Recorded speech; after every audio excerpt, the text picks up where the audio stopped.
हत्ता तत्तबिअ मिल्लतहु, ये उस वक्त तक राजी हो ही नहीं सकते जब तक कि आप अपना धर्म, अपना दीन छोड़कर उनका दीन कबूल ना कर लें।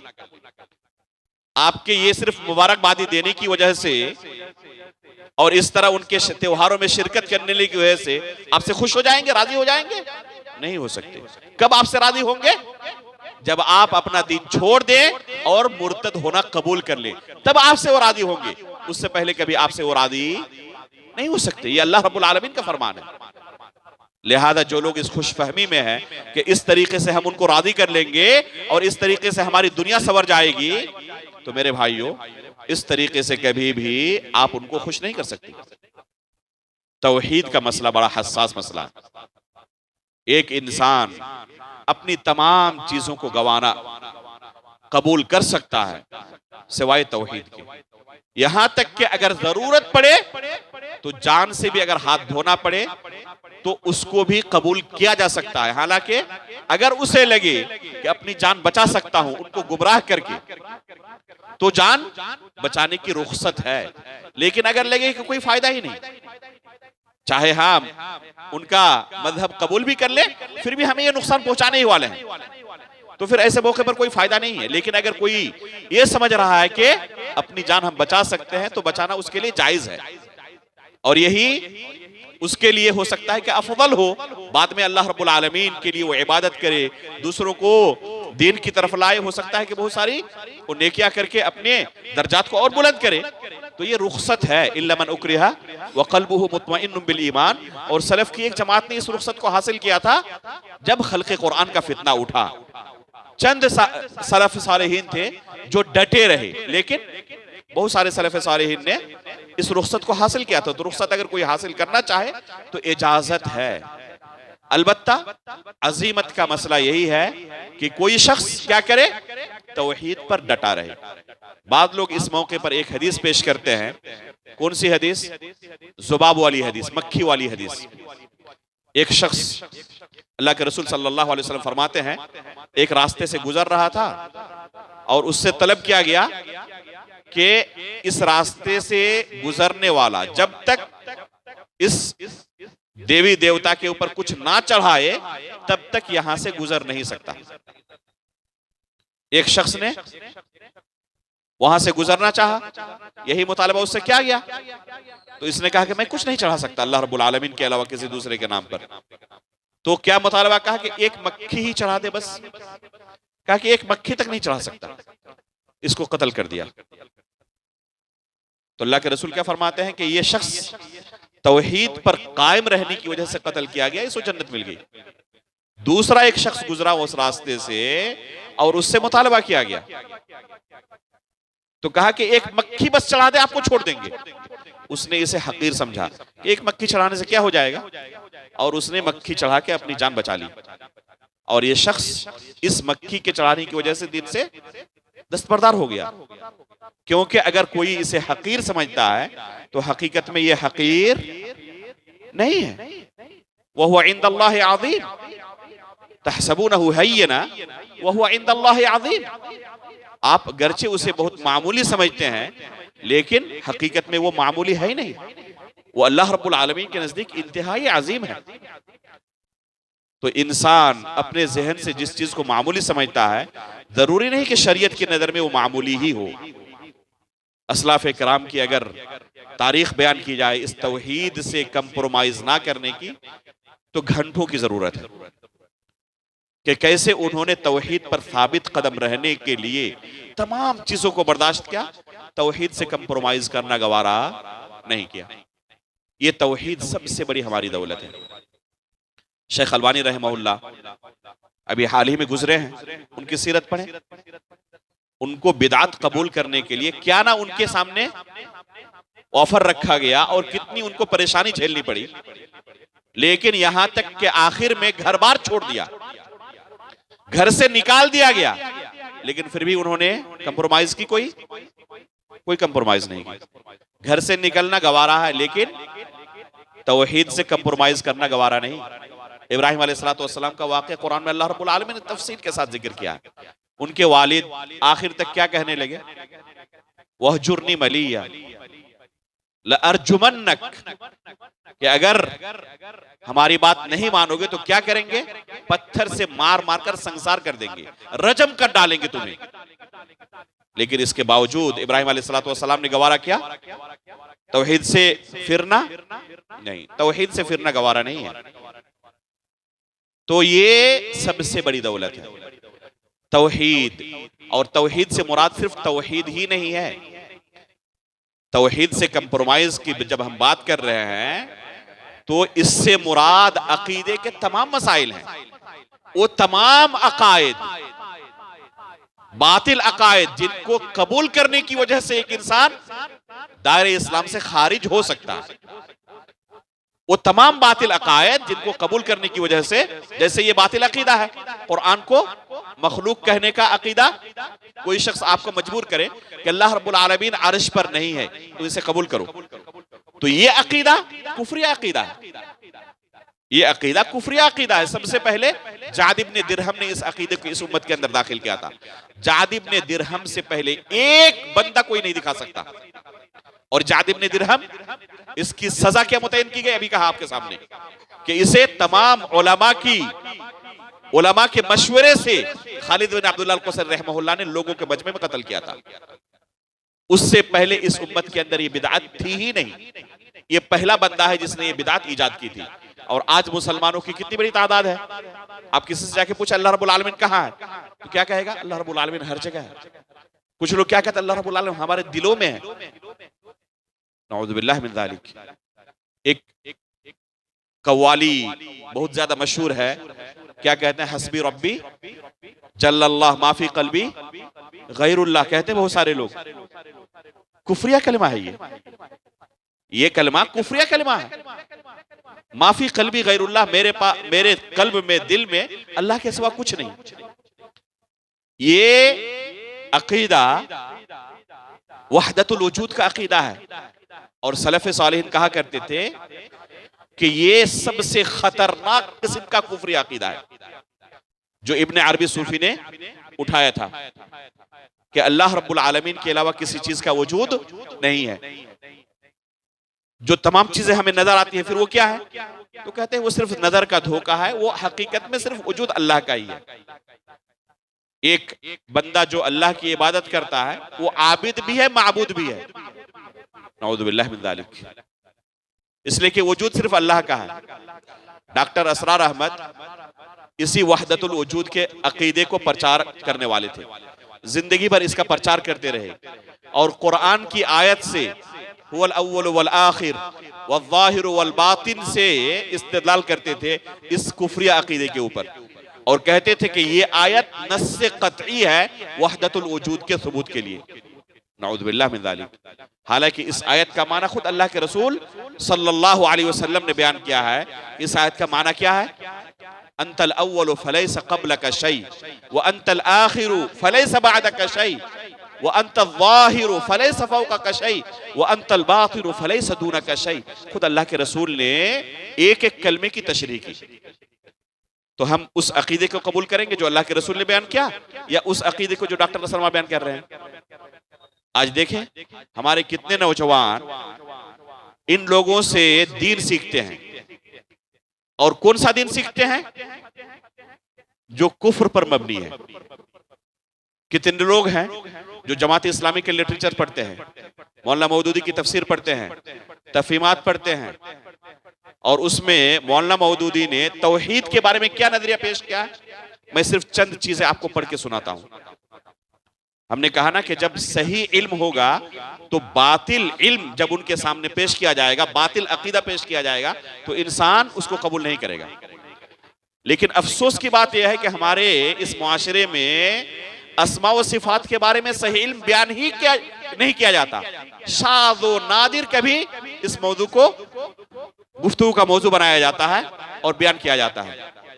हालांकि जरूरत है कि हर शहर में अल अकीदतुल वासितिया का जरूर दर्स हो, गर्चे वक्त लगे, हो सकता है कि एक आध साल लग जाए इसको पूरा करने में, उसके बावजूद सब्र के साथ जारी रखना चाहिए। मैंने अल अकीदतुल वासितिया मुंबई में कल्याण में इसको शुरू किया है, और अल्लाह के फजल से अब अभी खत्म की तरफ हैं। तकरीबन 30 से ज्यादा दुरुस्त हो चुके हैं। एक एक घंटे का एक दर्स है। अगर किसी को फुर्सत हो तो इसे सुने। मनहजे सलफ कल्याण नाम से एक यूट्यूब चैनल है, मनहजे सलफ कल्याण। उसमें अल अक़ीदतुल वासितिया के तकरीबन 33 से 34 दुरूस अपलोड हो चुके हैं। तो अहले सुन्नत वल जमात का क्या अकीदा है अल्लाह रब्बुल आलमीन के बारे में, और बातिल फिरकों का क्या अकीदा है, अपने अकीदे को जाने ताकि आप बातिल नजरियात को कबूल ना कर लें। ये तौहीद सबसे कीमती चीज है। तो इस कीमती चीज से लोग कंप्रोमाइज क्यों कर जाते हैं? क्योंकि उन्हें पता नहीं है कि बातिल अकीदा कौन सा है और सही अकीदा कौन सा है। मौलाना मौदूदी ने क्या अकीदा अल्लाह रब्बुल आलमीन के सामने पेश किया है, जरा उनकी किताब से कुछ इबारतें सुने।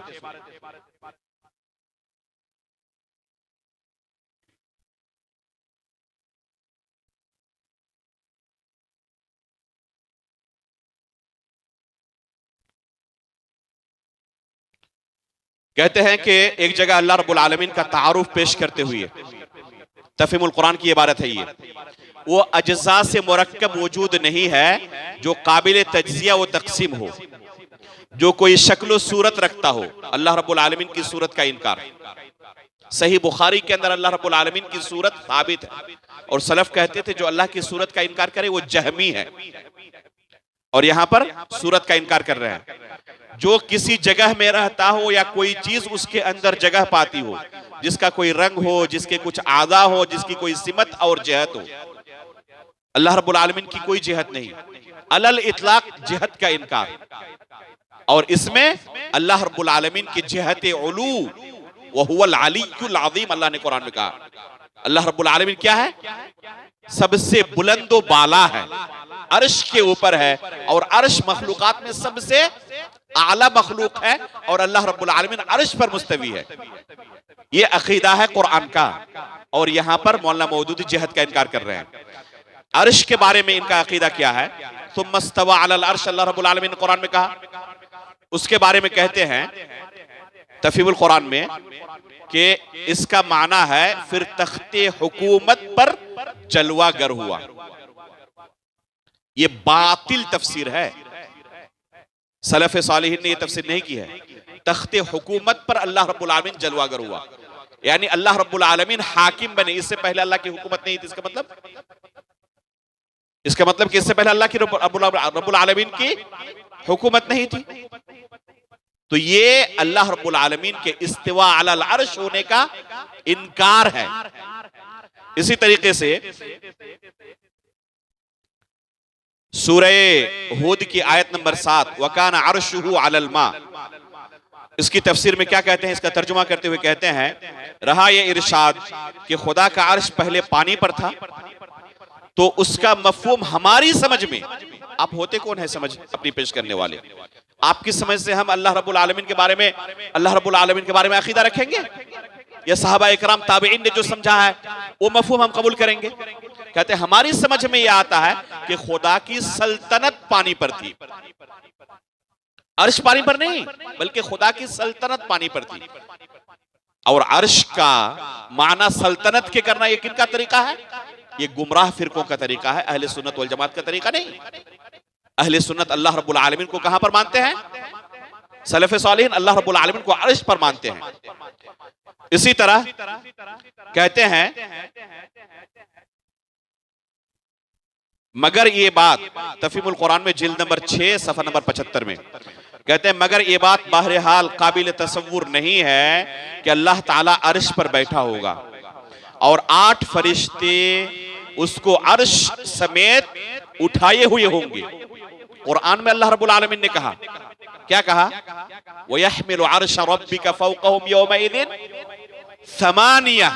खुद अल्लाह रब्बुल आलमीन अपने बारे में कह रहे हैं, और मौलाना मौदूदी को ये कबूल नहीं है, क्योंकि इनके अकल के अंदर ये बात नहीं आ रही है।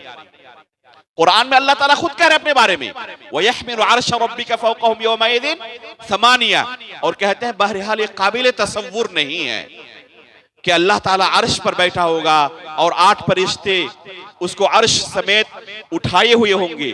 आयत में भी ये नहीं कहा गया है कि उस वक्त अल्लाह ताला अर्श पर बैठा हुआ होगा। और ज़ाते बारी ताला का जो तस्वुर हमको कुरान मजीद में दिया गया है वो भी ये ख्याल करने में माने है कि वो जिस्म और जिहत और मकाम से मुनज़्ज़ह हस्ती किसी जगह मुतमक्किन हो और कोई मखलूक उसे उठाए। किन चीजों का इनकार कर रहे हैं? जिस्म का, जिहत का, मकाम का, इन तमाम चीजों का इनकार कर रहे हैं। एक सवाल आपसे करें, जिस्म के बारे में अगर आपसे कोई पूछे कि अल्लाह रब्बुल आलमीन का जिस्म है या नहीं है, तो आपका क्या जवाब होगा? क्या कहेंगे?